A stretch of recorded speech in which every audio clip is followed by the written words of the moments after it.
We have been living alongside the Kavango, Kwando, Linyanti, Chobe and Zambezi rivers for many generations. The rivers are our source of life. For centuries, they have provided us with food, water, and shelter. We are the river people. We once were rich because the animals, the birds, the reeds, and the fish were plentiful. We were a proud people. We believed that our ancestors had led us to a paradise that would provide us with riches till the end of time.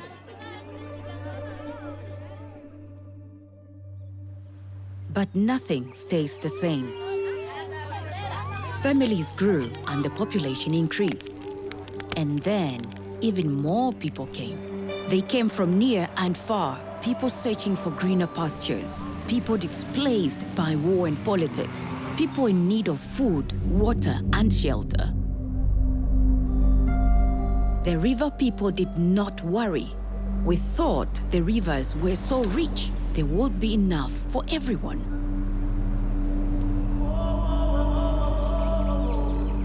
Then came the dealers. The dealers are greedy people who do not live along the rivers, but they come anyway to take our fish. They come with boats, bakkies, money, and illegal nets. The dealers pay some river people to poach fish for them. They give the poachers the deadliest illegal nets and show them how to drag the nets across the river, catching every fish and every animal in their path, tearing up the reeds and plants, destroying the rivers. The fish they take are not for the river people. They are for people in distant towns, cities, and countries. When there are no more fish to be caught, the dealers will find poachers somewhere else to make their money. The dealers don't care that the river people will be left with nothing. The dealers have already taken so much, it has become much harder for the river people to catch fish. Sometimes we can fish the whole day and not catch anything. Legal nets are hard to get and expensive, so river people still use illegal nets to catch whatever they can. The government and the scientists try and convince the river people that overfishing will destroy the rivers. But some river people can't think about tomorrow. They think only about their families that are hungry today.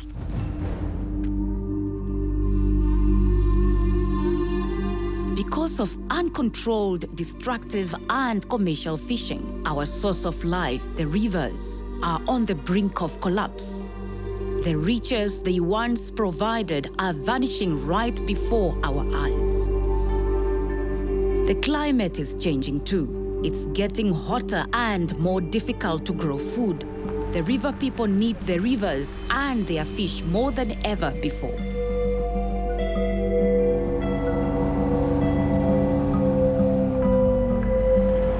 Hello.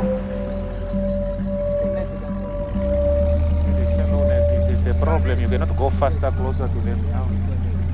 They will run into in their village. Our government, ministries, scientists, conservationists, ecologists, and environmentalists want to save our rivers, but they can only provide the support.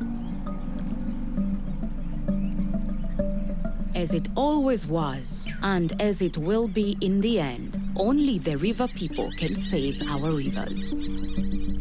The rivers are too precious, too valuable, and too much a part of our lives to just let them die. We must work together and make a plan to save the fish, because without the fish, the rivers will die, and then we will no longer be the river people.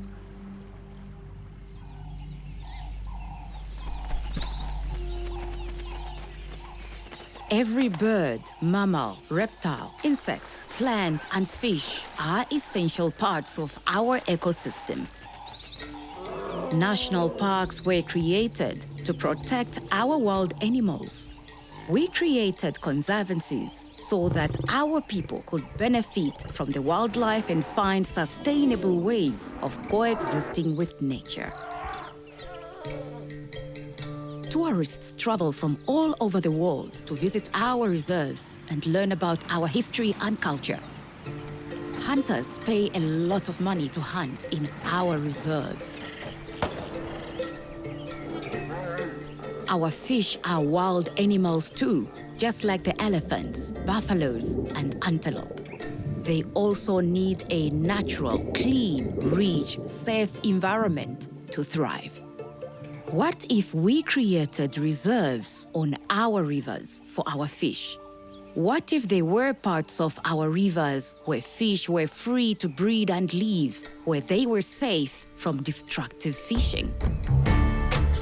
What if the river people themselves made the rules and controlled and managed these reserves so that they were the ones that benefited? The idea has been tried and it works. Years ago, the Sikunga Channel on the Zambezi River was a popular destination for tourists and recreational fishers. But poachers stripped the river of her fish. They used so many illegal nets, the fish became so few, the tourists stopped visiting. The loss of income affected the people of Sikunga the most. Further down the river, the Kasaya Channel that connects the Chobe and Zambezi rivers was also stripped of her fish. The river people of Sikunga and Impalila decided it was time to restore their rivers. Supported by the Namibia Nature Foundation and the Ministry of Fisheries and Marine Resources, their communities came together and agreed to develop and manage their own fisheries reserves. In 2015, the river people of Sikunga and Impalila created Namibia's first riverine fisheries reserves. The Sikunga and Impalila fish guards patrol the rivers, confiscate illegal nets, and report illegal fishers to the authorities. Destructive fishing has been reduced considerably. The fish have recovered and become plentiful. More birds and animals live along the rivers. The communities work together with the lodges and attract more tourists to the rivers, and the river people benefit directly from the tourism. River people outside of the reserves also benefit because some fish move out of the rich reserves and replenish stocks up and down the river. Their rivers are rich once again. As it was in the time of our ancestors, the river people of Sikunga and Impalila can go to the river and expect to catch fish. Bless our food so that it can be delicious to us. We ask thee in the name of Jesus. Amen. To start a reserve, you must find men and women with vision. River people who understand how important it is to manage our wild resources effectively. It requires river people with strong links to their communities and strong leadership qualities. Each community have their own challenges. Each reserve requires a unique plan to make it sustainable. Income can be realized from hunting concessions, fishing fees, or ecotourism. It costs money to train and pay fish guards and fish monitors who will patrol the rivers, protect the resources, and educate the river people. We are not alone.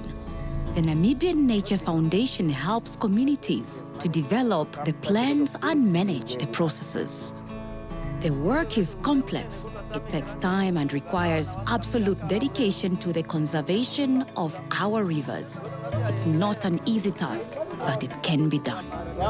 Along our rivers, there are already 20 fisheries reserves gazetted, with many more to come. Soon, more than 150 kilometers of Namibia's rivers will be protected. Fish reserves do restore the fish stocks, ensuring that in the future, there will always be healthy food available for the river people. My name is Broby. Fish reserves can maintain our livelihoods, connect us to our land and our roots, restore our traditions, and preserve our cultural and spiritual heritage so that we can honor our ancestors for bringing us here and blessing us with the riches of nature. If we come together, support each other, educate each other, share our challenges and work hard together, a network of fisheries reserves along our rivers can flourish. When we know that our fish are safe, when we know that our rivers are protected and that we can provide our children and our children's children with food, water, and shelter, then we can, with pride, call ourselves the river people.